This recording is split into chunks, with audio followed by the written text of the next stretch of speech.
আসসালামু আলাইকুম। যারা 46তম বিসিএস এ লিখিত পরীক্ষা দিবেন, আপনাদের জন্য 45তম বিসিএস থেকে সিলেবাসের কিন্তু পরিবর্তন হয়েছে। এই পরিবর্তনের ধারায় নতুন একটি টপিকটা আগেও ছিল। আমাদের সময় আমি তো 40তম বিসিএস দিয়েছিলাম, সেই বিসিএস এর ক্যাডার আলহামদুলিল্লাহ। তো সেই বিসিএস এ আমাদের সময়ে গ্রামারের যে 30 মার্ক ছিল, সেখানে গ্রামারের এক একটি ওয়ার্ড দেওয়া থাকতো, ওয়ার্ড দিয়ে আমরা সেন্টেন্স মেক করতাম, কিন্তু কোনো শর্ত দেওয়া ছিল না। আপনাদের সময় কিন্তু সেই শর্তটি দেওয়া হয়েছে যে একটি সেন্টেন্স আপনি তৈরি করবেন, সেটি কিসের উপর ভিত্তিতে করবেন। এরকম কিন্তু সিম্পল, কমপ্লেক্স, কম্পাউন্ড, তারপর ডিগ্রি থেকে কম্পারেটিভ, সুপারলেটিভ, পজিটিভ, এরকম বিভিন্ন ওয়ার্ড পাশে লিখে দেওয়া থাকবে। সেই অনুসারে আপনাকে এক একটি বাক্য লিখতে হবে। আপনি ইচ্ছা মতো আপনার মতো করে লিখতে পারবেন না। তাহলে এখান থেকে এই যে সিম্পল, কমপ্লেক্স, কম্পাউন্ড আজকে আমাদের টপিক, এই টপিকের উপরে আপনাদের প্রায় 5 থেকে 6 মার্ক আসে। মিনিমাম 4, সর্বোচ্চ 5 বা 6। তো এইটি খুব গুরুত্বপূর্ণ। আপনাদের যে 200 মার্ক আছে, এই 200 মার্কের ভিতরে তো সিম্পল, কমপ্লেক্স, কম্পাউন্ড চেনার আমি একদম ছোট্ট একটি টেকনিক বলে দিব। আপনারা জীবনও ভুলবেন না যে কোনটা সিম্পল, কোনটা কমপ্লেক্স, কোনটা কম্পাউন্ড বলে। এবং তাহলে আমি একটু বলি, সিম্পল সেন্টেন্সে একটি ভার্ব থাকবে, ফাইনাইট ভার্ব থাকবে একটি, অর্থাৎ আপনারা ফাইনাইট যারা বোঝেন না তারা দরকার নেই, একটি ভার্ব থাকবে। আর কম্পাউন্ড এবং কমপ্লেক্স সেন্টেন্সে দুটি করে ভার্ব থাকবে। এবং মাঝখানে তাহলে দুটি করে যদি ভার্ব থাকে কম্পাউন্ড, কমপ্লেক্সে, তাহলে চিনবেন কি করে কোনটা কম্পাউন্ড আর কোনটা কমপ্লেক্স। তাই সেটি আমি টেকনিকে বলে দিব। তার জন্য এই পাশে দেখেন আমি লিখেছি কোঅর্ডিনেটিং কনজাংশন। এই কনজাংশন যদি থাকে, কনজাংশন গুলো দিয়ে চিনবো যে কোনটি কম্পাউন্ড সেন্টেন্স, আর এই কনজাংশন গুলো দিয়ে চিনবো কোনটি কমপ্লেক্স সেন্টেন্স। তো যে কোনো একটি মনে রাখবো, কারণ সিম্পল সেন্টেন্সে তো এই কানেক্টরস গুলো থাকবে না। তাহলে এখানে আমরা সাধারণত আরেকটা বুদ্ধি আপনাদের দিয়ে দিই। আপনাদের যেহেতু কোনো শর্ত থাকবে না যে আপনি এইটা দিয়ে এই কনজাংশনটা দিয়ে বাক্য তৈরি করেন, এমন কোনো শর্ত নেই। তাহলে আপনারা চাইলে এন্ড অর, এই সমস্ত যদি কম্পাউন্ডের বাক্য তৈরি করতে বলে, তাহলে এন্ড অর দিয়ে আপনারা বাক্য তৈরি করতে পারবেন। তো আমি আর কথা বাড়াচ্ছি না, আমি শুরু করি।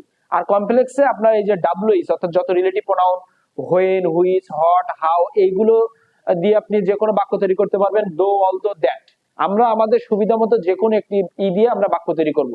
তো এরকম যদি আমাদের একটি ওয়ার্ড থাকে, যে এই যে এরকম যদি একটি ওয়ার্ড থাকে পুয়ার, এখন এই শব্দটি দিয়ে আমাকে বললো যে একটি কমপ্লেক্স সেন্টেন্স তৈরি করো। তাহলে আমাদের কমপ্লেক্স সেন্টেন্সের শর্ত কি? কমপ্লেক্স সেন্টেন্সে দুটি ভার্ব, এই আমি একটু পাশে লিখে দিচ্ছি, কমপ্লেক্স সেন্টেন্সে দুটি ভার্ব, এইটা আমাদের মনে রাখতে হবে। তাহলে আমরা এইটি যখন লিখবো, তখন আমাদের কিন্তু এই কমপ্লেক্স সেন্টেন্সের যে ক্লজ মার্কার, এই ক্লজ মার্কার গুলো দিয়ে আমাকে চিন্তা করতে হবে। তো আমি একটু আমার মতো করে লিখি।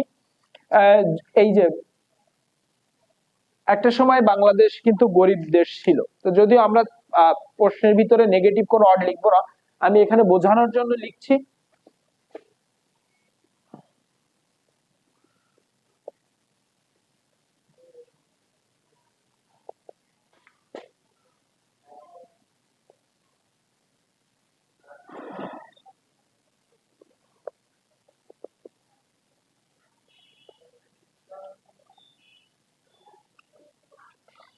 Though Bangladesh is poor country, it has huge natural resources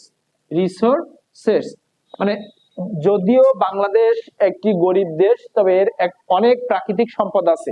তাহলে এই যে এখানে এই যে দো অলদো, আপনারা মনে রাখবেন, যদিও, দো অলদো মানে হচ্ছে কি যদিও। তাহলে এই যে দো অলদো যদি আপনি মনে রাখতে পারেন, এইটি যখন সামনে বসবে, কমপ্লেক্সের ক্লজ মার্কার যখন সামনে বসবে, তখন মাঝখানে অবশ্যই আপনারা একটা কমা দিবেন। একটি বাক্য, এই যে বাক্যের সাবজেক্ট বাংলাদেশ, এই জন্য আমি ইজ দিয়েছি। এই জন্য এই যে পুয়ার কান্ট্রি, একটি বাক্য শেষ, আরেকটি বাক্য শুরু, যে যদিও বাংলাদেশ একটি গরিব দেশ, এর অনেক প্রাকৃতিক সম্পদ আছে। তাহলে এরকম আরো একটি বাক্য আমরা এখন, এর ভিতরে সব থেকে কম্পাউন্ড সেন্টেন্স কিন্তু লেখা সহজ, কম্পাউন্ড সেন্টেন্স লেখা সহজ, কিন্তু আপনাকে যে যে ওয়ার্ডটি দিবে, এই ওয়ার্ডটা আপনাকে কিন্তু ভোকাবুলারি আপনাকে এনরিচ করতে হবে। দিন শেষে আপনাকে ভোকাবুলারি যদি আপনি এনরিচ না করতে পারেন, আপনি কোনোভাবেই এই যে 200 মার্ক, এই প্রতিযোগিতা আপনি হেরে যাবেন। কারণ আপনার 25, 50 মার্কের যে মানে আছে অনুবাদ, এই অনুবাদ আপনি পারবেন না। তাহলে আপনাকে ভোকাবুলারি বাড়াতে হবে। আমাদের চ্যানেলে অনেক ভোকাবুলারি ভিডিও আছে, আপনারা দেখে নেবেন। এবং এই যে এই জায়গাটাতে আপনারা দেখেন, আমি চাইলে আরো একটি মানে আপনি ইচ্ছা মতো আমি কয়েকটা বাক্য লিখে দেখাচ্ছি, আমি এখানে কোনো স্পেসিফিক ওয়ার্ড দিচ্ছি না। আমি এর পরবর্তী ভিডিওগুলোতে ওয়ার্ড, বিভিন্ন গুরুত্বপূর্ণ ওয়ার্ড দিয়ে বাক্য করা শেখাবো। আজকে জাস্ট শেখানো ক্লাস তো এই জন্য একটু দেখেন। তাহলে আমি একটা সিম্পল সেন্টেন্স লিখি, সিম্পল সেন্টেন্স, এই যে একটা সিম্পল সেন্টেন্স লিখি। সিম্পল সেন্টেন্সে ভার্ব কয়টা? একটা। তাহলে আমরা একটু লিখি উইদাউট, একটু বড় বাক্য লিখি, without getting any information we went out. এই একটি বাক্য আমি লিখেছি, দেখেন, উইদাউট গেটিং এনি ইনফরমেশন, কোন রকম তথ্য ছাড়াই আমরা বাইরে গিয়েছিলাম। কোন রকম মানে বাইরে হয়তো একটা অসুবিধা থাকতে পারে, তাই এরকম তথ্য ছাড়া আমরা বাইরে গিয়েছিলাম। এই ধরনের বাক্যগুলো এইখানে আমরা দেখি, এই যে ভার্ব টু ওয়েন্ট, গো থেকে ওয়েন্ট, এখানে ভার্ব টু আমি একটি ভার্ব লিখেছি। আর একটা ভার্ব দেখেন, এটা হচ্ছে এই যে প্রেপোজিশন দিয়ে আপনারা চাইলে শুরু করতে পারবেন, এটা হচ্ছে সিম্পল সেন্টেন্স। সিম্পল সেন্টেন্সে ভার্ব একটা, এই যে ভার্বের কোটা ফিল আপ, এই জন্য এই যে গেট ভার্বটি আছে এটাকে আইএনজি করা হয়েছে। তাহলে প্রশ্ন হবে যে ভার্ব যদি একই বাক্যে দুটো থাকে তাহলে সেটিকে অল্প মানে সেটিকে কমিয়ে ফেলার কি কি উপায় আছে? সেটির জন্য কমিয়ে ফেলার উপায় হচ্ছে এই যে টু প্লাস ভি অন করে দিবেন, অথবা ভার্বকে আইএনজি করে দিবেন, অথবা ভার্বের পাস্ট পার্টিসিপল ভার্ব থ্রি অথবা ইএন করে দেওয়া যায়। এইটি একটা মানে কৌশল।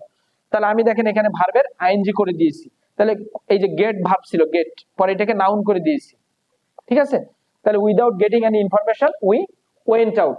তাহলে আমরা এর পরের একটা একটু কম্পাউন্ড সেন্টেন্স দেখি, একটি কম্পাউন্ড সেন্টেন্স দেখি।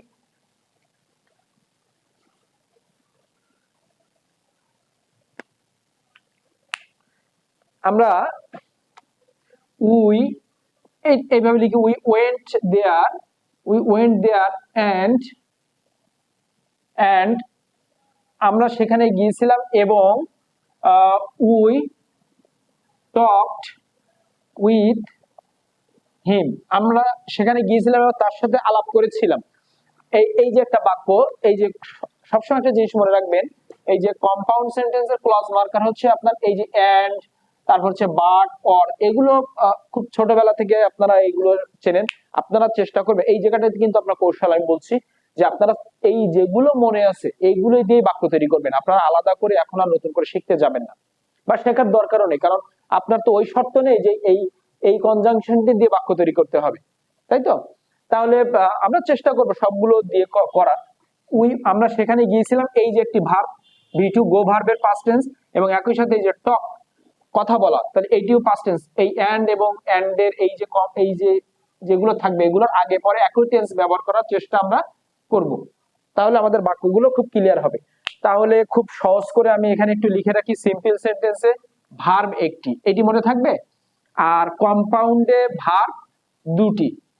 তাহলে কম্পাউন্ড এই যে এখান থেকে এন্ড বাট অর, তাহলে এখানে একটু লিখে রাখি এন্ড বাট অর, এইগুলো দিয়ে আমরা সাধারণত বাক্য তৈরি করব। আর কমপ্লেক্স সেন্টেন্সে হচ্ছে ভার্ব দুটি। এখানে আমরা এইখান থেকে আমরা এই যে কয়েকটা একটু মনে রাখবো। ডাব্লিউএস গুলো তো আমাদের মনে আছে, আমরা ছোটবেলায় এগুলো থেকে অভ্যস্ত। এবং দো অল দো একটু মনে রাখবো, দ্যাটটা মনে রাখবো, দ্যাট এই কটা মনে, দো অল দো দ্যাট, এবং ডাব্লিউএস গুলো তো মনেই আছে। তো এইভাবে আসলে এই সিম্পল কমপ্লেক্স কম্পাউন্ডের যে কোনো বাক্য করা সম্ভব। আমাদের পরবর্তী পর্বে আমি বেশ গুরুত্বপূর্ণ কিছু ওয়ার্ড নিয়ে, যেগুলো আসার মতো বা যে টাইপের প্রশ্ন বিশ্লেষণ করে যে ধরনের প্রশ্ন আসতে পারে, মানে যে ধরনের ওয়ার্ড, আমি ওই ওয়ার্ডের উপরে বেস করে কিছু বাক্য আপনাদের তৈরি করা দেখাবো। ধন্যবাদ।